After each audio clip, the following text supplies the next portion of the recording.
এই সরকার যদি ব্যর্থ হয়, ফাঁসির মঞ্চে হাসনাত না, আগে যাবে বিএনপি জামাতের লোকেরা। অগস্টের পরপরই প্রতিটা দিন কোনো না কোনো ফর্মে এই সরকারকে আনস্টেবল করা, এই সরকারকে বিব্রত করা, এই সরকার যাতে ঠিকমতো কাজ করতে না পারে। হাসিনা সরকার আবার দরকার, আবার আসুক, জনগণ আবার চাই, শুধু আমি না, সারা বাংলাদেশ।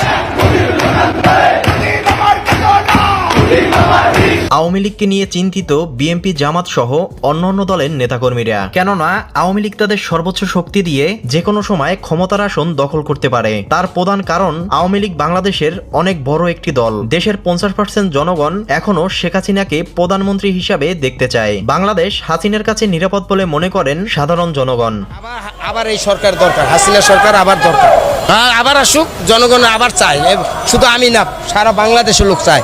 নিরসে রিস্কাওয়ালা, বেবিওয়ালা, সিএনজিওয়ালা, কোনো ড্রাইভার, কোনো জনগণ কইতে পারবো না যে ভালো শান্তিতে আছি। সরকারি এদিকে আওয়ামী লীগ ক্ষমতায় আসলে বিএনপি জামাত সহ কাউকে ছাড় দিবে না। একটি টক শোতে বিপিনুর এমনটাই মন্তব্য করে। এই সরকার যদি ব্যর্থ হয়, ফাঁসির মঞ্চে হাসনাত না, আগে যাবে বিএনপি জামাতের লোকেরা, তারপরে 3 নাম্বার রাউন্ডে যদি যায় এই বিপিনুররা বা গণদের, তারপরে এই ছাত্ররা। কারণ প্রিয় দর্শক, দেশের এই বিষয়গুলো আপনি কিরকম দেখছেন জানিয়ে দিন কমেন্ট বক্সে। এছাড়া ভিডিওটি ভালো লাগলে একটা লাইক দিয়ে চ্যানেলটি সাবস্ক্রাইব করে পাশে থাকুন।